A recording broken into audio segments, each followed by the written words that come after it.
Whenever an injured party or a claimant is a child who is a minor under the age of 18, they always need to have what's called a guardian ad litem assigned to them. This guardian ad litem is usually a parent, but it can be anybody that the family sees fit. This guardian ad litem will make all the important decisions pertaining to the minor's personal injury claim and lawsuit, and also execute all documents needed for the personal injury claim.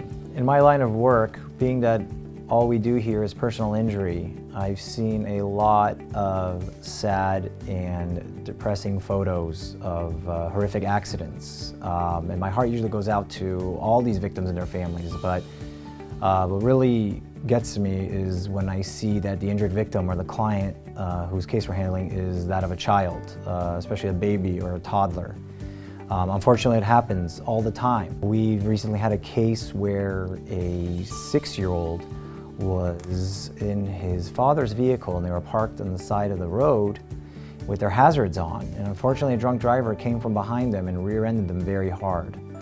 Our minor client sustained very serious head and brain injuries and lost consciousness and was in a coma for several weeks.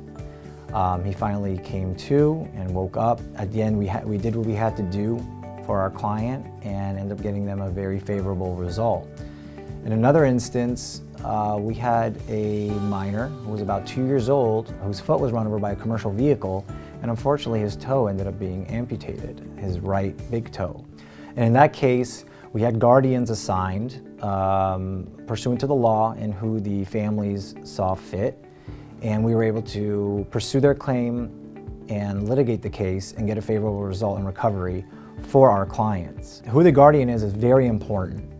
Again, as I mentioned, they're the ones who are going to make all the important decisions pertaining to the minor's case and also sign all documents pertaining to the case. So they have a lot of authority and power over that. If you or a loved one who is a minor has been involved in an accident, please do not hesitate to call us for a free consultation. It'd be our pleasure to help out and assess your case and discuss with you who a guardian ad litem should be and whether or not you even need one.